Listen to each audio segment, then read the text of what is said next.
we need to know about our rights. We have fundamental rights. We have rights to food, right to health, right to life, right to education. But do we know that rivers also have rights? Yes, rivers have rights. Do you know how many rivers we have?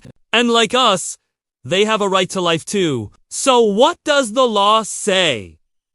What are the rights of the rivers? And more importantly, what is our duty towards them? Let's find out in today's episode, Odhikarpatra, the Constitution. The story begins just like any other story. Once upon a time, there was a king. He ruled his kingdom with justice and equality. His subjects lived happy and contented lives. They had their rights, and so did the river. The river flowed through the kingdom. It carried life-giving water for irrigation. It helped in trade and transportation. Its banks were rich and green. People loved the river, and the river gave back in abundance. It was a symbiotic relationship. People's needs were fulfilled, and the river remained unpolluted. Everyone respected the river. But then one day the king fell ill. His son took over the kingdom, and the rule changed. The new king was greedy and selfish. He did not care for people or the river. He saw only the land and the river as assets that could earn him money. So he leased out the river banks to the highest bidder. Industries dumped their toxic waste into the river. People encroached upon its banks. The river was turned into a sewer line. Fish died, and so did many other living beings. It became stinking and undrinkable. The very purpose of the river, which was to serve people, got defeated. Now, this is a fictional story from ancient times. But, do you know the sad part? It's actually happening in real life. Our rivers are being polluted and encroached upon. The Yamuna, the lifeline of Delhi, is choked with plastic and sewage. The Ganga, considered sacred by Hindus, is no longer fit for bathing. The Kaveri, the lifeline of South India, is drying up because of excessive withdrawal of water for irrigation. The Narmada, the lifeline of Central India, is suffering the same fate.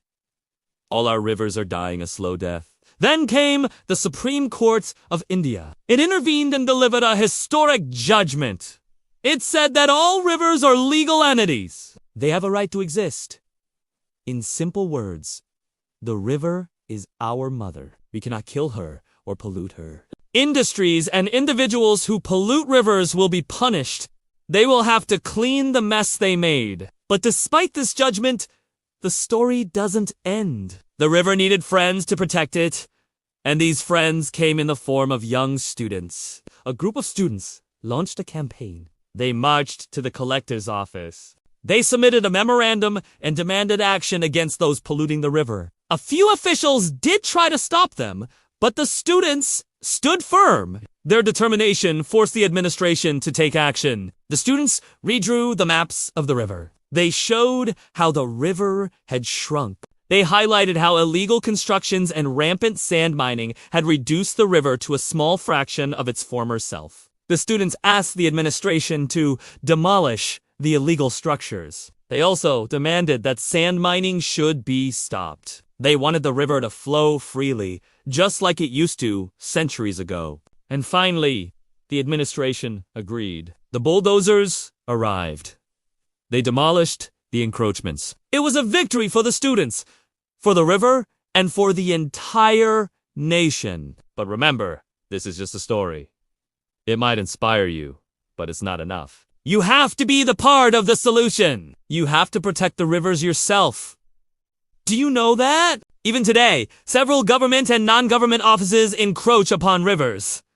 They don't allow the river to flow freely. This leads to flooding during the rainy season and scarcity of water during summers. Also, when rivers get narrower, they lose their navigability. This increases the cost of transportation. People resort to using roads. This leads to more vehicles and more pollution. Moreover, river water is often used for irrigation. If the river is narrow, its water cannot reach the fields. This leads to less agricultural output. If we lose our rivers, we will lose our lifeline. The only way to save rivers is to stop The government has enacted several laws to protect rivers, but these laws are not enough. We need strict enforcement of these laws. Here's what you can do. Report any kind of river encroachment to the National River Protection Commission. The number is provided below.